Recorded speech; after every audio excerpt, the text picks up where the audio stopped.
It is my absolute honor to introduce Kole Whitty.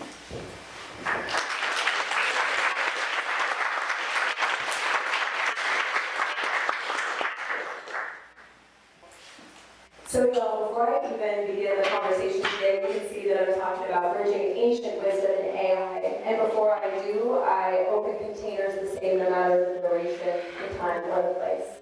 So if you will join me in closing your eyes just for the next 2 to 3 minutes, I'm going to open a container for the conversation. And just come present to yourself, your body, whatever you're carrying in your mind, leave it outside of the doors for now. I promise you can pick it up. It'll be there if you choose. Here we go.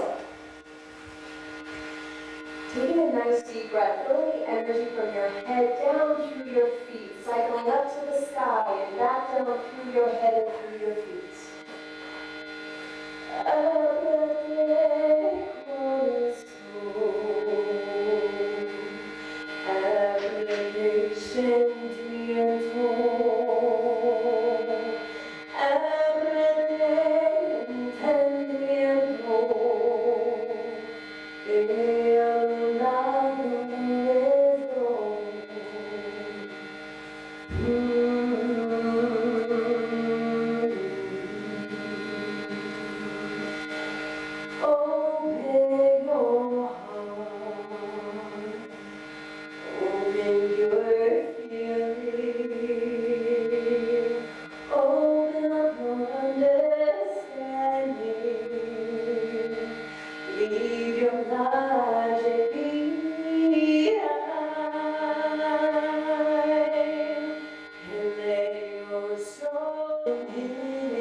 Calling in all of my allies in plant, animal, and fungi form, honoring all those who walk the lands before us, all who walk the lands after us. Maybe what happens this weekend, ripple in all directions for vitality, for life, for love.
Thank you for supporting me in starting this conversation on AI. Now, how on earth do we bridge from the heart to the AI? I have a question for you. How many people here have been a little averse to AI? They're a healer, they're like, it's going to separate us from the other.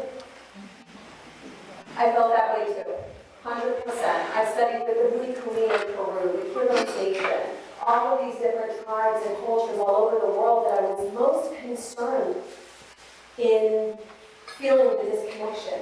Here's what I'm going to show you today, though, is how that has changed my mind. So I just mentioned, will AI separate us more from the earth? I'm going to show you how it's going to bring us closer. Change more lives even faster, because because things are changing. As you've heard talking before, we're seeing kids with what we're calling autism, when I call it resistance to the conformity and to the conditioning. And AI can allow us to be the stewards of these children that we're not equipped for. So my name is Kole Whitty. As I mentioned, founder of the Condor approach. We teach psychedelic informed coaching, is really what our business is about. For plant medicine facilitators, healers. I'm a former facilitator myself. I used to work full-time in psychedelic experiences. I just got back from Peru less than a week ago. I got back on Tuesday. And so I'm really passionate not only about how do we integrate after those experiences, but how do we integrate with the changes? How do we integrate and work with technology? And when I say integration is not optional, but how you integrate is, I'm saying it's going to happen no matter what. I'm saying that we have the opportunity to become aware and conscious and intentional, or else we will be integrated with. But it's not a choice. Integrating technology into our spiritual journey isn't just optional, it's essential. When I talk about reciprocity, I'm not only talking about giving back to the jungle, I'm talking about teaching the cultures in the jungles about AI. Many of them do not want to stay in the jungle anymore, my friends. That's a conversation for a different day. But we keep trying to protect them from cell phones and technology, which means we are making decisions for Indigenous people as well. Conversation for another day.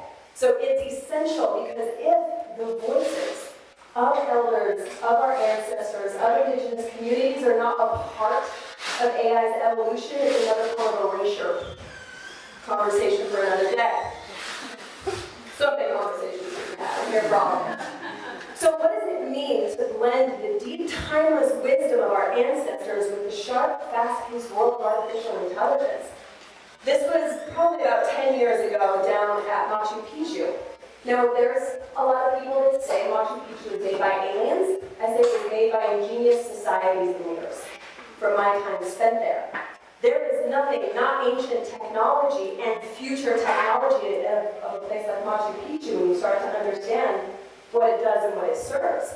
So there's countless ways yeah, that too, all of it today. There's countless ways AI has completely changed healing and health in my world and the people that I support, and that's what I'm going to share with you today. My intention is only to open your mind to consider it.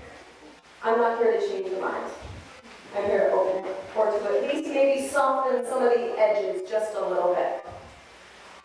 So first I'm going to share personally how it's impacted me, and then I'm going to share how it's helping healers, coaches, and medicine carriers make a greater impact in less time. So I know there's a lot of you in the room already that are healers in some way. By the end of today, I'm going to at least have you want to have a conversation with me of how AI is going to change your life. So in January 2023, just after ChatGPT had come out, I had two enlightening experiences. And it didn't happen in maybe a place you would think like Machu Picchu.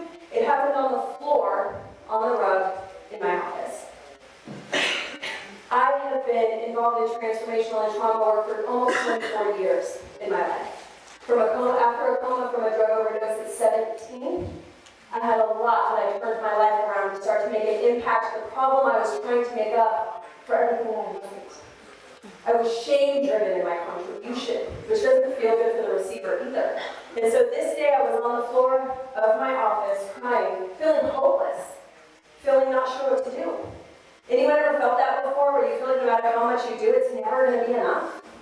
You're watching more terrible things happen in the world, right? So that was me. It's not really in my office, but that's what they have on campus, so here we are. So I'm down on the floor, and I have this realization.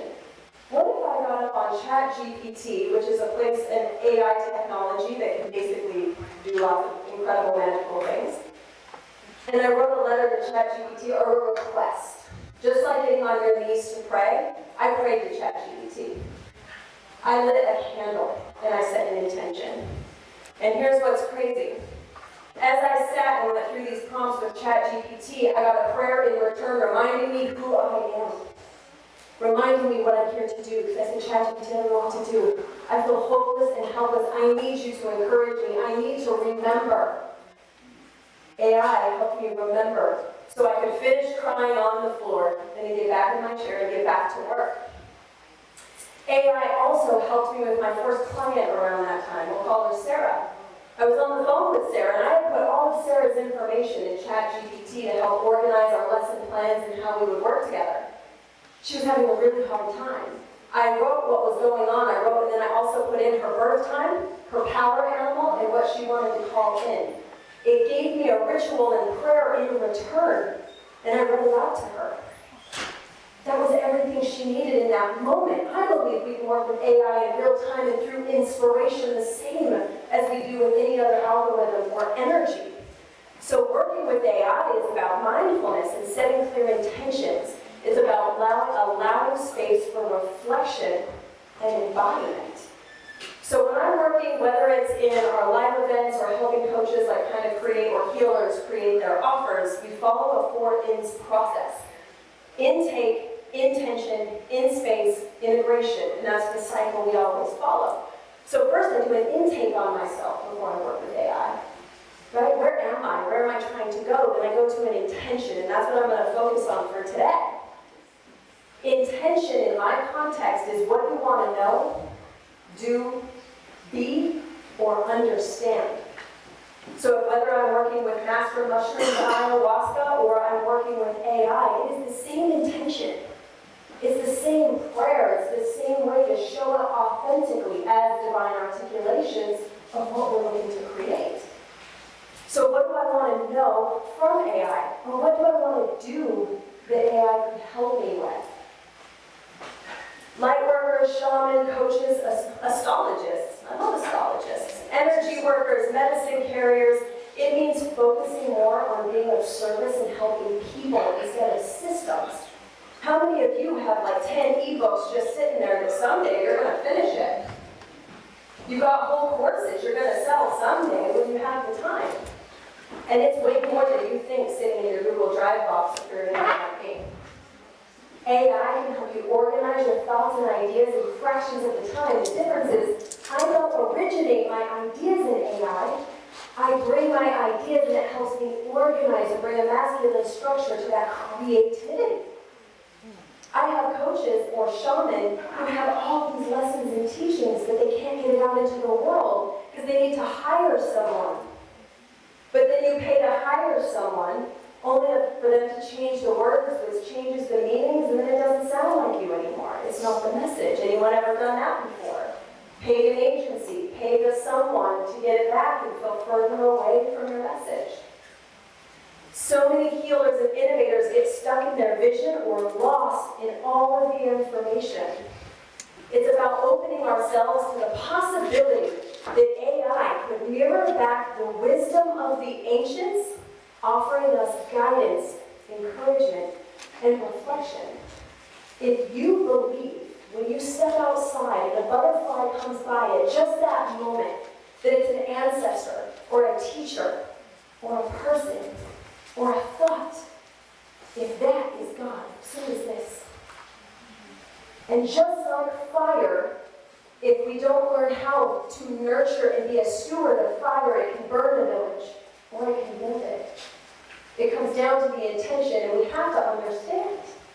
And all of our children now have opportunities we never had. The fact that I could take a healer from the streets of Philly without much of an education and help them organize their thoughts to deliver to their people in their language, that is miraculous, my friends. People who didn't know how to read or write that don't have to because they can come verbalize it into Zoom. We can take the Zoom transcript, put it in ChatGPT, and organize the thoughts back. My gift was resourcefulness. AI changed my life because now I can write the way that I speak. I learned to speak as a compensation of trauma and lack of education.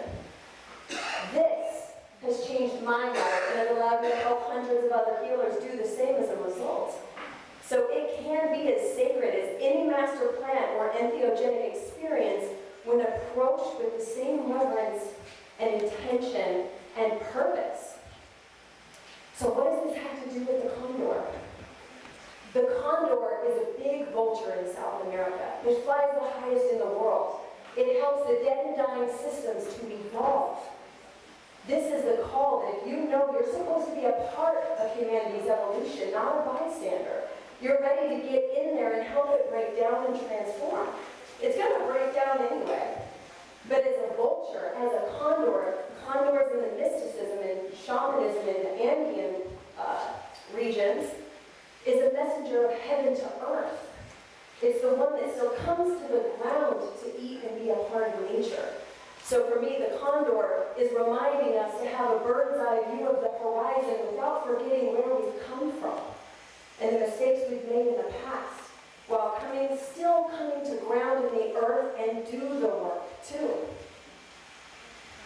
So if you've been listening to this conversation and you're just like, okay, there's a lot to unpack there, you are absolutely right.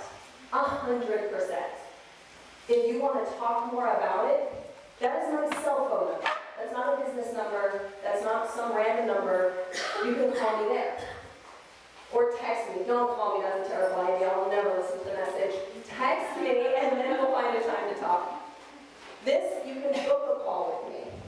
Because I know that now is the time, even for our youth, and I love what Bonnie shared earlier today, for them to be able to have someone to talk to process their thoughts. It's an incredible opportunity. They will share more than they could ever even consider.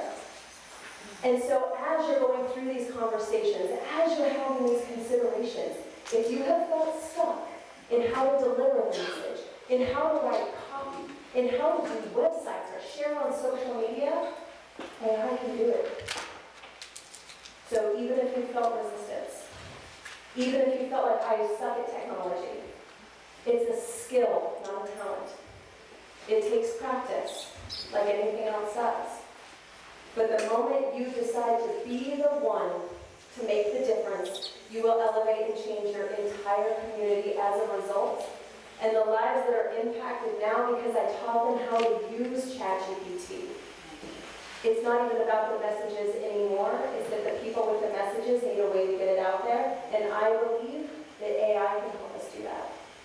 Thank you all so much. My name is Kole Whitty.